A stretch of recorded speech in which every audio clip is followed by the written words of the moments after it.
Ang buhay at ang ating pagkatao ay puno ng hiwaga dahil ang Diyos na lumikha sa atin kung kanino tayo ay nilikhang wangis ay isa ring dakilang misteryo.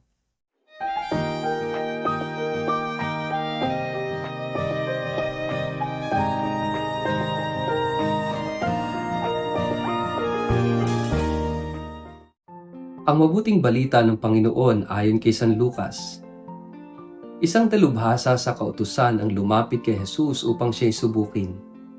Guro, ano ang dapat kong gawin upang magkamit ng buhay na walang hanggan? Tanong niya. Sumagot si Jesus. Ano ba ang nakasulat sa kautusan? Ano ba ang nababasa mo roon? Sumagot ang lalaki, ibigin mo ang Panginoon mong Diyos ng buong puso mo, buong kaluluwa mo, buong lakas mo, at buong pag-iisip mo. At ibigin mo ang iyong kapwa gaya ng pag-ibig mo sa iyong sarili. Sabi ni Jesus, tama ang sagot mo. Gawin mo iyan at magkakamit ka ng buhay na walang hanggan. Upang wag siyang lumabas na kahiya-hiya, nagtanong pa ang lalaki, sino naman ang aking kapwa? Sumagot si Jesus, may isang taong naglalakbay mula sa Jerusalem papuntang Jericho. Hinarang siya ng mga tulisan, hinubaran, binugbog at iniwang halos patay na. Nagkataong dumaan doon ang isang paring Hudyo.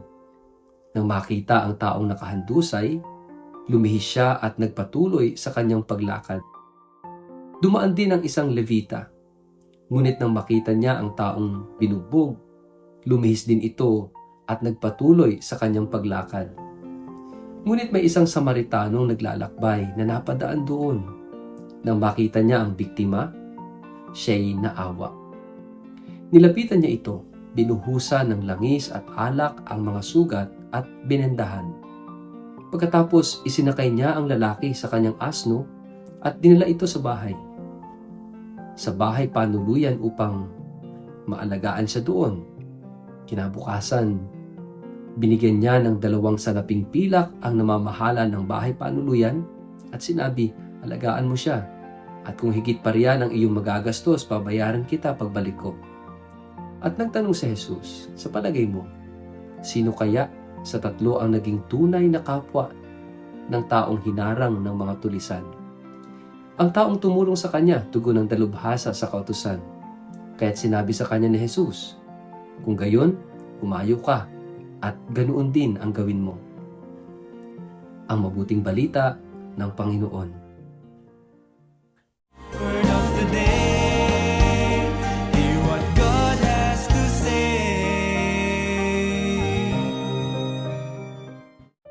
Mapagpalang araw po sa inyong lahat. Kumusta po kayo? Ang atin pong word of the day ay mysteries.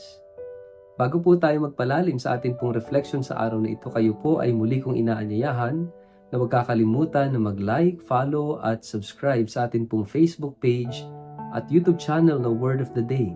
Ganun din po, pakishare ang video ito sa inyong kapamilya, kamag-anak, kaibigan, mga kakilala sa social media para po sama-sama tayo sa pagiging media evangelizers at online missionaries na nagpapalaganap ng salita ng Diyos sa mundo ng social media.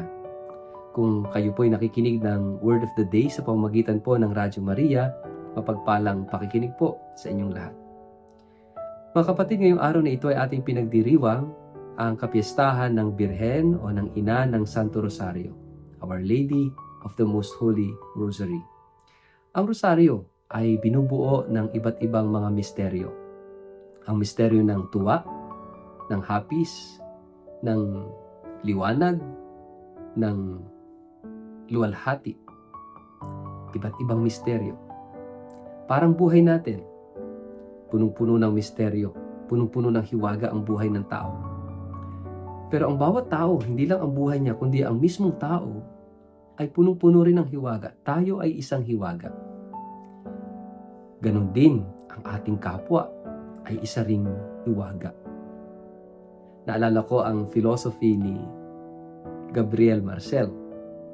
Noong ako'y nag-aaral ng filosofiya, gustong-gusto ko yung kanyang philosophy at ito'y nakatulong sa akin sa personal na pagtingin sa kapwa, sa tao, sa sarili. Dalawang paraan kung paano natin pwedeng tingnan ang tao. Ito ba'y problema o isang misteryo o isang hiwaga?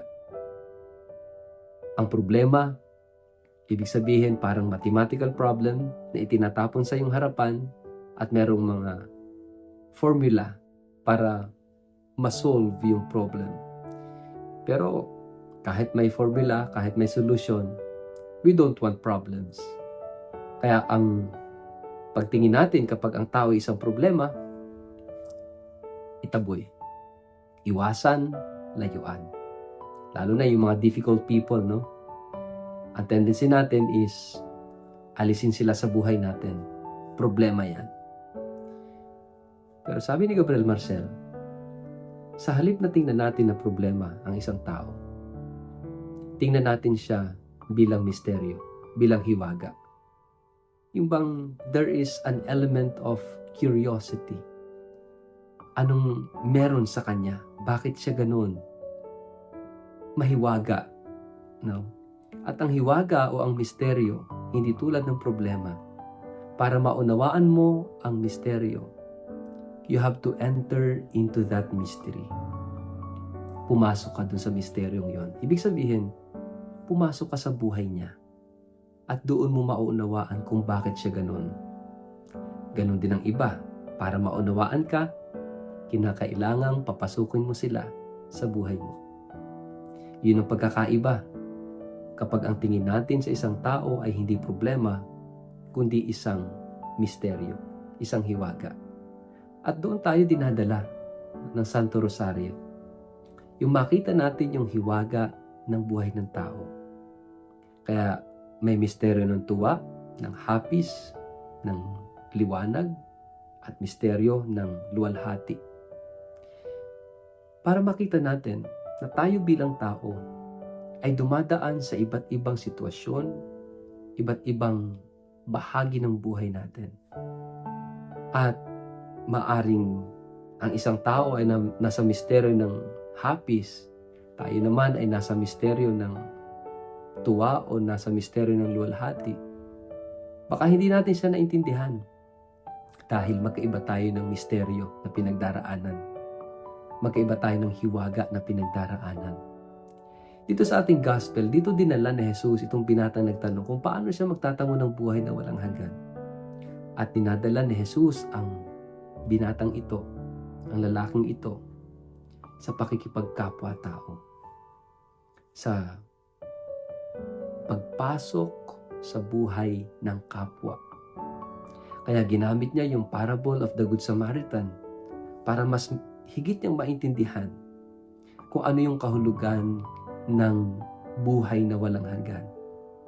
Yung kapwa natin, yung ginagawa natin sa kapwa natin ay daan natin para tayo magtamo ng buhay na walang hanggan. Yung ating kapwa, the other is our way to eternal life. Kaya napakahalaga mga kapatid na pumasok tayo sa buhay ng kapwa. Ito yung pakikipagkapwa.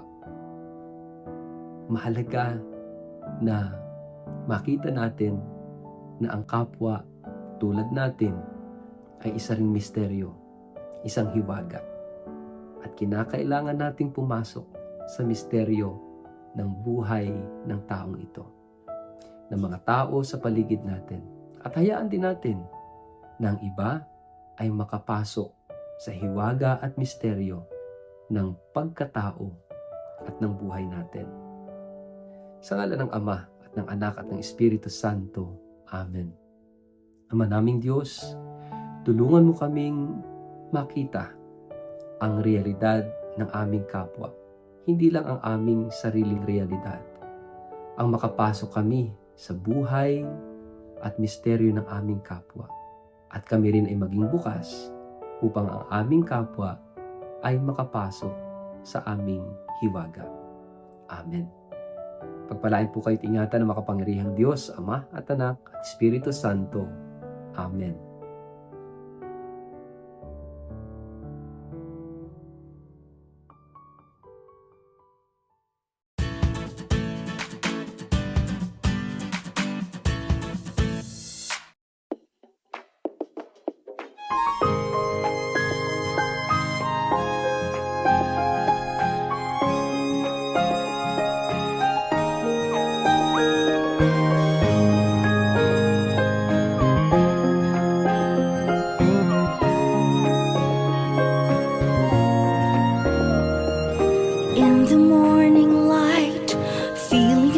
unsure, but God's word of the day, it's the perfect cure. In simple blessings, our hope will never end. Hold on to His words like a helping hand. When life gets tough and the road gets steep, God's word reminds you, don't lose your sleep. For every sentence we find something new. Let His word inspire all that you do. Listen to the word, it's your daily guide.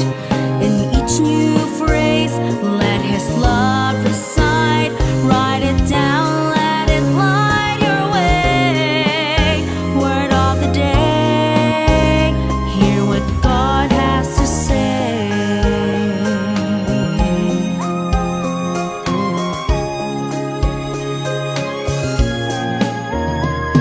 Spread on kindness like butter on a bread.